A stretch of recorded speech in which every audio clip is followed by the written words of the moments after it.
Yes! Welcome into SportsBIT. Betting Insight today, Pauly and Teddy. Tuesday, February 14th. Big game breakdown, Cavs and the T-Wolves. Tennessee against Kentucky. The deep dive. MLB win totals are out. We'll have some fun with that. Kick around what we like, what we don't like, and the play of the day. It'll be a fun segment to start. Looking forward to this. Bad beats, bad bets, bad for the books. The doubleheader on ESPN delivered. A lot of fun. Point spread shenanigans as well. Let's start with bad beats. Syracuse +3 and under 142. 58-58 regulation. Louisville could not hit a free throw in the second half. No, I mean, Louisville finished, 16 of 30 from the line. But, look at the pick right here. Orange bettors would have the exact same reaction as Jimbei I'm for this game. But, I mean, what an epic game when it came to point spread drama, Pauly. Really. I mean, Louisville, they're up 55-48. There's 4 minutes left. All right, they went ice cold. They scored only 1 point for about 3.5 minutes. Q's cut it to a 1-point game, less than a minute left. And then Jalen Johnson with the monster putback put the Cardinals up 3. All they need is a miss and a rebound, and Louisville's in great position to cover. But John Gillen drains the 3, and then Louisville backers hoping for overtime. The game winner won't work for the cover. Dengadell gets fouled, and then he misses the first. That's the worst case scenario for Louisville backers, except he missed the second as well. We're talking about a 79% free throw shooter, 0 for 2 with the game on the line. So then Syracuse gets the ball, chance to win in regulation. They botched the last possession. Cardinals bettors get the overtime they needed, but now the drama just continues. Louisville starts to pull away. They put on an 8-0 run. They're up 71-63. There's 39 seconds left. The fans start heading for the exits. Then boom. Andrew White hits a 3, and then Frank Howard hits a 3. Then Louisville misses more free throws. And Mathang gets called for that terrible foul, flying out of control towards the three-point shooter. Andrew White hits all 3 free throws. The lead's back to 2. Well, that's where the under died as well at that point when White hit the 3 free throws. So Syracuse has to foul. Jalen Johnson goes to the line. Clunk, clunk. Now Louisville's completely dead against the spread. Andrew White has a 3-pointer for the win. Clunk. Rebound of the big man, Tyler Roberson. He gets hacked. He needs to make both free throws to tie. 2.7 seconds left. He bricks the first. I still don't know if he intentionally missed the second, but he bricked that one pretty bad too. Still, maybe not enough time for the foul, but they get it 0.9 seconds left. The Frosh, Ryan McMahon steps to the line. A 91% free throw shooter. Swish, swish. SportsBIT, we don't get to take advantage of line variance, Pauly. We grade with a -4, so we get the push. I don't care about grading. The line moved off of 4 down to 3.5 and then to 3 by the time anyone woke up yesterday morning. Everyone who bet our recommendation won, even if it was a sweat. And as long as you won, that's the most important factor. But man, that game was a sweat and a half in regulation and an OT. I feel like I aged about 3 years of cashing my own bet by, a half point. Yes, and then the nightcap, West Virginia and Kansas. To under bet from 158.5 to 155.5. It was 142 in regulation. West Virginia's up 13 with 2:30 left, and Kansas scores 34 points in 8 minutes. A total choke job. And Huggins, there it is again. The clogged toilet offense. They blow the lead. They couldn't handle the pressure. The game's tied. He draws something up, but they just stand there, and the kid takes a long 3 in front of the bench. But West Virginia still got the money in overtime. When they lose by 4. And it was all Kansas money during the day. That game got bet up 4.5, 5, 5.5, even higher in some places before kickoff. But how about this? Look at this from ESPN Stats and Info. Since 2000-2001, Bill Self, it's 107 home-and-home series by the numbers. How many times has he been swept? 0. That's impressive. And, when you're rallying from that type of deficit, 13 points down with 2:30. Number one, tough beat if you had West Virginia on the money line, no question. But let's give Kansas some credit. They did a lot of things right to close out that ball game. Yeah, horrible. Reminded me of Northern Iowa and A&M in the tournament. Just couldn't handle the pressure, and it's hard to blow a 13-point lead with 2 minutes left. They did that. Bad bet. The Warriors bet up to 12. A lot of guys missed action from both teams that sat out. The greatest 3-point shooting display in NBA history. The Nuggets tied the record. They were 24 of 40 from 3. The Rockets set the record earlier this year, but they were 24 of 61 against the Pelicans. Yeah, they tied the record for 3-pointers made in a half. They had 16 made 3-pointers by halftime. Ironically, also tying a record that Cleveland had set earlier in the season versus the Portland Trailblazers. But, the tied, as you mentioned, the NBA record for made threes in a game where the Rockets hit. And Hey, the guy we got to talk about, the Joker. 17 points, 21 rebounds, 12 assists. About time Jokic has got himself a nickname. This kid is looking like a real NBA stud. Wow, he is awesome. Imagine if this is the first round matchup. This total was 240 before they announced some guys out, and the Nuggets had 79 points in the first half. It helps when you hit an NBA record for 3-pointers in a half to get to 79. My God, that whole series, that whole totals in the series rather, will be every game will be 240, 245 if that's the 1-8 matchup. Bad bet, the Jazz bet up from 7 to 8.5, down 30 in the second half at home to the Clippers. Yeah, I mean, now it's 3 straight losses for Utah, just 5-6 in their last 11 games. 4 of the 5 wins came against sub-500 squads. The 5th came against Atlanta, who can lose or beat anybody on any given night. But Utah's been well respected by the betting markets of late. They have not lived up to those expectations. If you had the Jazz last night, you got a bad bet. Bet for the books, middle time, San Antonio bet from 2.5 to 5 against the Pacers. And for whatever reason, Teague shoots a jumper at the buzzer. It lands 110-106 Spurs. Why did Teague shoot the jumper at the buzzer? Because that's what the team that's losing does. The team that's dribbling dribbles it out, or the team that's winning dribbles it out, in theory. The team that's losing puts up one last shot. Teague hit it. Game lands 4, goes from 2.5 to 5. So the folks that laid it with San Antonio most of the day won or pushed. The folks that bet the Pacers late also won middle, but wasn't the only one in the NBA last night, Pauly. It happens every night. Memphis bet up from 8.5 to 9. It fell 8.5 to 9.5. It fell 9 against Brooklyn. Yeah, I mean, that one bounced. They were bet down to 8, back up to 8.5, 9.5. I mean, this was all over the map. And of course, lands right in between. So anyone that wanted either side of the game had a chance to win their bet, regardless of what time they betted over the course of the day. Another bad result for the house. Good job by the Sixers. They went on the road. Here it is again, Teddy. Charlotte loses at home to Philly. Yeah, I mean, the markets recognized that Charlotte couldn't be laying 9 to anyone. There was Sixers money. Another bad result for the house with the money coming on Philly. The Hornets bet down to -8. Philly, of course, wins the game outright. Nick Batum made the must-win guarantee. It didn't quite pan out. Charlotte now 1-10. Their last 11 ball games. That's straight up. I think they covered 1 a point spread in defeat in those losses. So maybe 2-9 ATS. And, you look at the stats, it'll show real clear. Rebounds, Philly 51, Charlotte 33. Points in the paint, Philly 56, Charlotte 32. The Hornets front court's getting outplayed on a nightly basis. And whatever trade, they're trying to make trades, trying to make deals. It's not working out for Charlotte right now at all. The first game of the doubleheader on TNT, the Wizards, who are huge lead against OKC. Some ugly basketball in this one. Both teams, especially in the second half. But OKC at one point missed 24 straight shots. It was a 32-5 run for the Wiz. Yeah, and of course another bad result for the house. This game we're going to put under the moniker of bad basketball. Washington bet from -5 to -6. Total held flat all day in the 218 range. But OKC, it's 16 straight misses, and then 21 straight misses, and then 24 consecutive missed shots. Outscored 32-5 during that stretch. Their superstar 0-9, Russell Westbrook from the floor during that span. When you're missing 24 straight shots, Pauly, doesn't matter how you want to sugarcoat it. That's bad basketball. We saw it from the Thunder over the weekend. We saw it again last night in Washington. And the long winning streak ended the other night for the Heat, and they followed up with another loss at home to the Magic. Yeah, they were a step slow all night against Orlando. And there's an old gambling adage that says don't bet, especially don't lay with the team the game after their winning streak gets snapped. And Miami was big chalk at home against the Magic. And man, they didn't have it. So the old adage proved true for this one. Now, after winning 13 in a row, Miami with back-to-back losses against teams that have worse records than they do.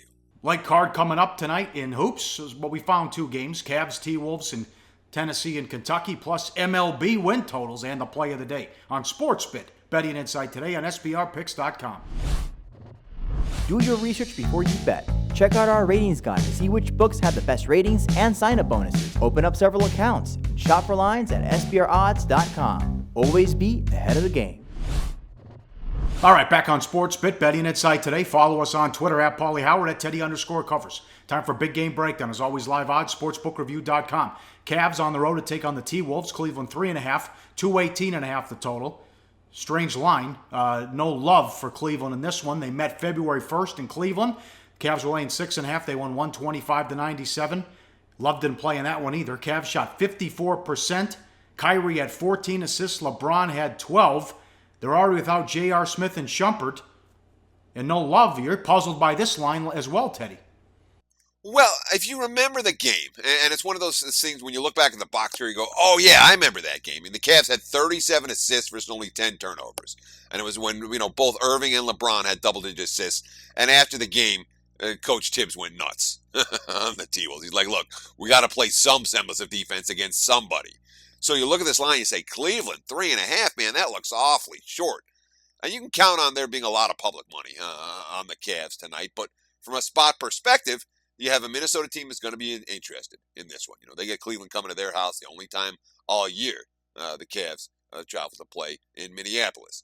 Cleveland missing several key bodies, as you talked about. And it's also back-to-back. They got the Pacers on Wednesday, so it's an issue for managing minutes. How much does he want to? How much does Tyronn Lue want to use LeBron? How much does he want to use Kyrie Irving? Again, LeBron was behind Kyle Lowry for a while. Now he's up to number 1 in the NBA in minutes per game. The GM, David Griffin, quote, I'd love to be able to tell you that he'll be back. Love will miss 3 games and back, but I can't right now because we don't know, which says that much more gets put on LeBron. Now, they did bring in Derek Williams. He's played, 21 and 20 minutes the last 2 games. Channing Frye is going to start. He's only reached 1 game of 20 minutes in the team's last 12, although that was the earlier win against Minnesota when he scored 18. But that's a duo that's going to be getting a fair bit of minutes right here for a Cleveland team that hasn't seen that pair on the floor together for any extended stretch this season. Yeah, shameful they continue to play LeBron all those minutes when they're not going to, who really cares about the 1 seed?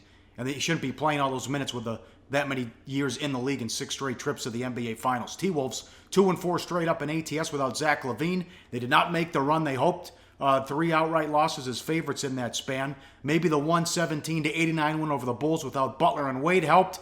But even in that win, they couldn't get a confidence boost for Brandon Rush. 1 of 5 points, 2 rebounds in 30 minutes. He has 24 points in 132 minutes over the last 5 games. And Tibbs said, quote, that's just the way of the league.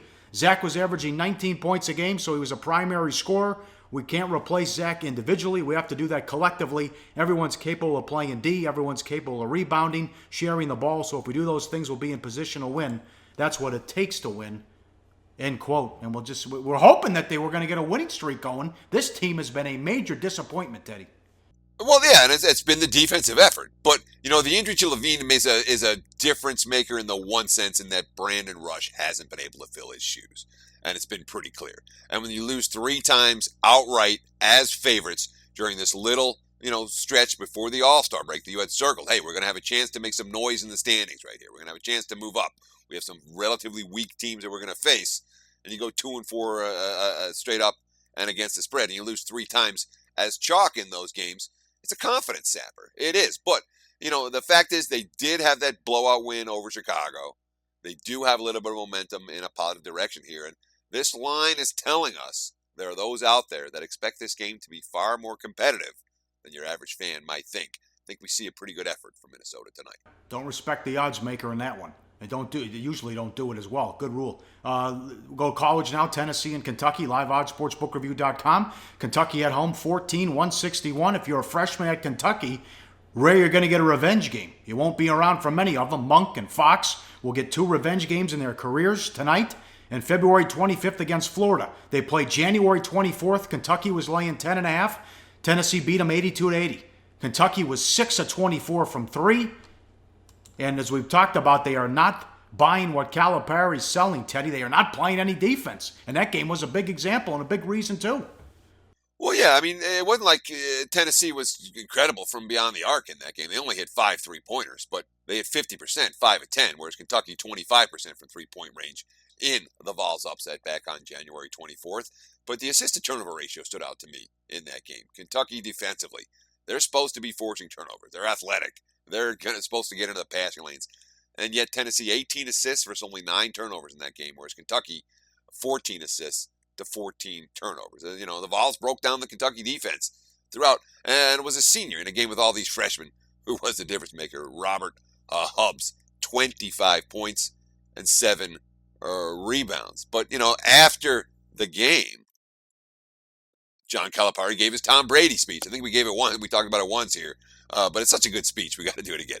Tom Brady made a statement that these guys aren't listening to. Doing what's right for the team sometimes may not be right for you, but that's how you win. That's not getting through to some guys. And I told them after, you'll continue to lose. I've done this 30 years. You cannot do this stuff that they're doing and win basketball games. You cannot do it. I don't want to call guys out, but I could go right down the line. Here's what I'm asking you to do, and you refuse to do it. Now, Kentucky hasn't been losing games all that much since Calipari gave that speech. But, we're talking about a squad that has been in point spread free fall, Pauly. They covered against Alabama on Saturday. That improved their record to 2-8 against the spread in their last 10. And even in that game, they had an 18-point lead that was cut to 6 late. They covered at the free throw line. And the 2-point spread covers they have during this whole stretch, they're laying 7.5. They win by 9 at Bama. Coin flip, lands in their favor. They're laying 14. They win by 16 against South Carolina. Coin flip lands in their favor. It's not like there have been any right side winners with Kentucky over the course of the last 5-6 weeks. They've been priced in the wrong range. We're less than a month away from Selection Sunday, and Championship Week is right around the corner with the conference tournaments, and he's still giving these speeches, and these guys aren't listening to him? Things could change, but right now they're going nowhere in March. Sure. Look at the good speech he gave after they almost blew the game at Alabama on Saturday. Quote, you can just sit there and go crazy when they give up a lead, or you can figure out why they're doing this. Because we've done it 5 times, up 25, and oh my gosh, we can lose this. I'm spending time right now watching tape where we're up 18, 20, 25, 16, that we give back those points. So I spent yesterday breaking all that down and coming up with ideas. I think it's as much technical as it is mental. It's not anything within that's an issue. It's just that they don't know. And that's one of the issues you're going to have when you play with a freshman-laden team every year. Not all freshmen are as mature as some of the Kentucky teams that have made deep March runs. This team doesn't appear that way. But of course, you're making a case for the Vols. You're talking about a team that, it's still 14-11 right now. And they've lost 2 of their last 3 outright as chalk. Tennessee has their occasional games. Not their occasional games. There's a lot of promise for that team, but they're pretty young too. And as you mentioned at the top, Pauly, it's a rare spot this year. We're going to see Kentucky in a revenge game. This is one where we can expect the Wildcats to come in playing like their hair is on fire. All right, baseball right around the corner. Pitchers and catchers report. We'll get to the win totals that were released over the weekend, and we'll kick around the Cubs and the Dodgers and the Red Sox, what we like, what we don't like, and the play of the day coming up on SportsBIT. Betting Insight today on SBRpicks.com. Go to SBRodds.com. Browse, compare, and shop live odds available at top online sportsbooks. Wrapping it up on SportsBIT, Betting Insight today. Time for the deep dive. MLB win totals. World openers, Atlantis in Reno. Doing a good job there. They put these out last year as well. Let's start with the Red Sox, Teddy. And they gutted the farm system. They traded all the talent, all their prospects to get Chris Sale. Let's start with the Red Sox. What do you think? Sure. And the Atlantis in Reno has been putting up the first entire card of MLB win totals for many years. It wasn't just last year. They've been doing it for a while, so we like to give them credit. The books that come out first and create virgin numbers that we can bet into, we like those books more than the books that copy the numbers after they've already been bet into place. Now we talk about Boston, lined at 90.5 wins. It's the team that won 93 games last year. They weren't even any good. There's 3 factors to consider for Boston. They say, you lose Big Pappy. Obviously, that's enormous. But if Pablo comes in and can play, and Mitch Moreland comes in and can play, and they got Moreland on a friendly deal, a guy who has enormous potential at Fenway. If Sandoval and Moreland come in, that's Big Pappy production taken care of.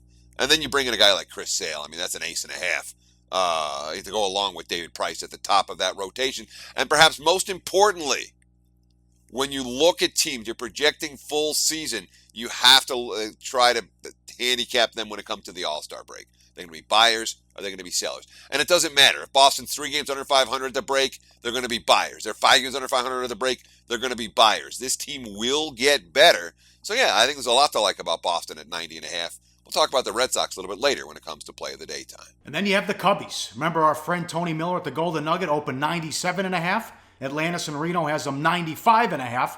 Chapman out. They trade for Wade Davis. They also they lose Hamill. Montgomery figures to be in the rotation as well. As you said yesterday, Teddy, last week rather, I mean, the pitching staff was unbelievable. Can Lester do it again? Can Hendricks do it again? Arrieta was dynamite in the first half, and then he fell off. But you wonder about the honeymoon stage and the hangover stage, because it's not like the fans and media are going to be all over them if they get off to a slow start. They ended the drought. They finally won for the first time since 1908, and in a pretty good division. It's hard to win 96, 97 games. Sure, and Chicago knows they can come back from adversity as well, so home field may not be as important for them as it might be for some other teams. I'm with you on being a little bit bearish on the Cubs when it comes to season wins. All right, how about the Rangers, who were unbelievable in one-run games? Well, yeah, I mean, it's a team that won 95 games last year. They had 82 expected wins. All right, when you look at the stats, the advanced metric stats. So 36-11 in one-run games, Paulie. That's pretty hard to do. They're lined at 86.5 this year. So we're not talking about an enormous drop-off from last year, but a significant one. They won 95, and they're saying they should be 8.5 games less or down from where they were a year ago. But I've got all kinds of concerns about this pitching staff. They're long on potential. But you have Yu Darvish, Martin Perez, 2 guys who are both, coming back from Tommy John surgery, not 100% last year. You have Andrew Cashner and Tyson Ross, 2 more starters who have significant injury concerns. Ross isn't going to be ready to start the season either. So who's going to be their 5th starter? You have a couple of bullpen guys. Keone Kela, Tanner Shepard, also significant injury concerns from last year. Jake Dykman's out until at least the All-Star break. You have a bunch of guys in the World Baseball Classic getting extra innings on their arms as well. I got my concerns about Texas and their pitching staff. And we talk about Chicago and we talk about the Rangers, the Cubs and the Rangers. In my mind, those 2 teams with their potent lineups and some of the question marks on the pitching staffs, I'm going to be looking to bet the Cubs and the Rangers over the total on a day-in, day-out basis, at least early in the season. All right, and how about the Dodgers? 91.5. Again, tough division. The offense should be there, but look at this filthy pitching staff. This is ridiculous. You go Kershaw, Rich Hill, then Maeda. Then you get all these other guys fighting for the other spots in the rotation. Ryu could be back, Urias, Wood, Kazmir, Stripling, Stewart, and McCarthy. You get the ball to Jansen. That's going to be you shut the door there in the 9th inning as well. I mean, look at their 1, 2, 3. Let's say they put the Phenom in there with Urias, and you get Ryu healthy, who was their number 2, number 3 a couple of years ago before he hurt his arm. I mean, look at how sick is that rotation for the Dodgers. Yeah, Dodgers lined at 91.5 wins. They're the 3rd highest team based on the numbers from Atlantis, and I agree with that. Cubs, Indians, Dodgers. That's the way I rank them as well from an initial power rating standpoint. One more team I want to talk about. Let's talk about Kansas City. A team that won the World Series 2 years ago, and last year wasn't quite so pretty. Their line is a sub-500 team, 80.5 for the campaign. And I can see why the number's just dropping and dropping. Last year, the number dropped on Casey. They expect them to come into the pack just the standard reversion to the mean. This year, man, there's a ton of question marks on that team. You have the rookie, Whit Merrifield, that's supposed to be batting leadoff. He's a question mark initially. You have Moustakas and Alex Gordon and Lorenzo Cain all coming off lousy injury-plagued season. How many of those guys bounce back? You have the big offseason ads, Jose Soler, Brandon Moss. Those guys can strike out 400 times between them. You look at their bullpen. Remember that elite bullpen? Not anymore. Loaded with questions. And, of course, the death of Yordano Ventura this past offseason, killed in a car accident in his native Dominican Republic. A tragedy that will affect them in the locker room as well as on the field.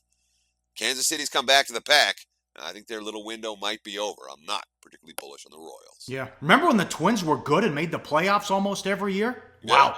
70.5 again, and then you got the Padres at 64.5 as well. Total rebuild mode. in that one in San Diego. All right, tomorrow, BMOC to talk college hoops. Also, Drew Martin sitting in. So, big show coming up. We'll close out the week strong here on SportsBIT. Money time, play of the day. Where are we going, Teddy? I don't have a betting number. All I have is I don't have the betting numbers from Atlantis. I do, however, have the play. And that would be the Boston Red Sox over 90.5 wins. We love talking about the season win total futures. Everyone wants the big score. Who's going to win the World Series? That's not how you make money betting futures. You make money betting futures, betting season wins. Yeah, you got to wait till October to cash it. But if it cashes, it's a good bet. Double your money. Take Boston over 90.5. That's our play of the day. David Price, Chris Sale, and the guy who won the Cy Young last year. Not a bad 1, 2, 3 in that rotation either. Holy cow. Fun show. Great start to with the opening segment as well. It was a wild day in the world of hoops. We'll talk to you tomorrow. Thanks for watching SportsBIT. Betting Insight today on SBRpicks.com.